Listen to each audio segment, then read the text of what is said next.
பிஸ்மில்லாஹிர் ரஹ்மானிர் ரஹீம். அல்ஹம்துலில்லாஹி ரப்பில் ஆலமீன். வஸ்ஸலாத்து வஸ்ஸலாமு அலா அஷ்ரஃபில் அன்பியாஇ வல் முர்சலீன் வ அலா ஆலிஹி வ ஸஹ்பிஹி அஜ்மஈன். அம்மா பஅத். அஸ்ஸலாமு அலைக்கும் வரஹ்மத்துல்லாஹி வபரகாத்துஹு.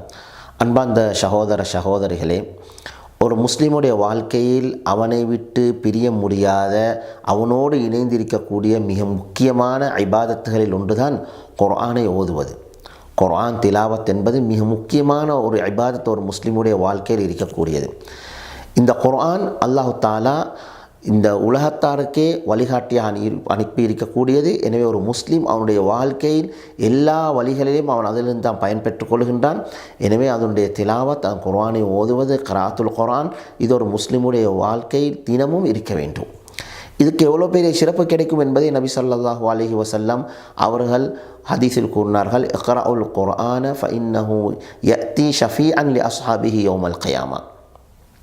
நீங்கள் குர்ஆனை ஓதுங்கள், ஏனென்றால் அது குர்ஆனை ஓதக்கூடியவரைக்கு சிபார்சு செய்யக்கூடியதாக கியாமத்துடைய நாளில் வரும் என்பதாக. எனவே இவ்வளோ பெரிய சிறப்பு அந்த குர்ஆனுக்கு இருக்கிறது. எனவே நாம் குர்ஆனை ஒவ்வொரு முஸ்லிமும் தினமும் ஓத வேண்டும். ஒரு குர்ஆனில் நாம் ஒரு எழுத்து ஓதினால் அந்த குர்ஆன் ஒரு எழுத்துக்கு நமக்கு ஒரு நன்மை 10ஆக அதாவது பெருக்கப்பட்டு எனவே 10 நன்மைகள் கிடைக்கிறது. அதே நேரத்தில் நாம் ஒரு பக்கத்தை நாம் ஓதக்கூடிய நேரத்தில் சமகாலத்தில் இருக்கக்கூடிய சில அறிஞர்கள் அதனை கணக்கிட்டு நமக்கு சொல்லியிருக்கிறார்கள். நாம் ஒரு பக்கத்தை குர்ஆனை ஓதினால், வெறும் ஒரு பக்கம் ஓதினால் 5000 நன்மைகள் கிடைக்கக்கூடியதாக இருக்கிறது என்பதாக.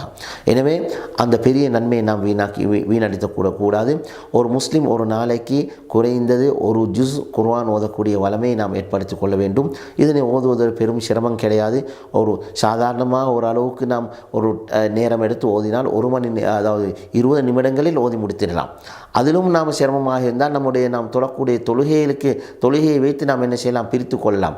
அதாவது நாம் தொழக்கூடிய ஃபஜ்ருடைய தொழுகை, அதே போன்று துஹர், அஸ்ர், மக்ரிப், இஷா என்ற 5 நேர தொழுகை இருக்கிறது.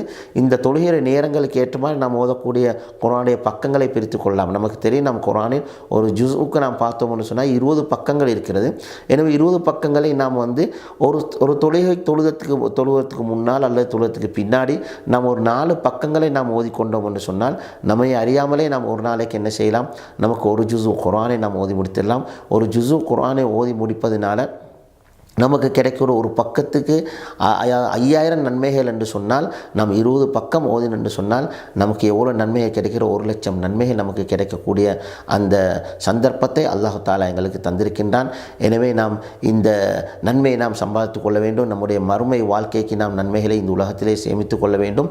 அல்லாஹ் தஆலா எனக்கும் உங்களுக்கும் குர்ஆனுடையவர்களாக மாறுவதற்கும் குர்ஆனை திலாவத் செய்யக்கூடியவர்கள் மாறுவதற்கும் அல்லாஹ் தஆலா தௌஃபீக் செய்ய வேண்டும். வாஹிரு தஅவானா அல்ஹம்துலில்லாஹி ரப்பில் ஆலமீன். அஸ்ஸலாமு அலைக்கும் வரஹ்மத்துல்லாஹி வபரகாத்துஹு.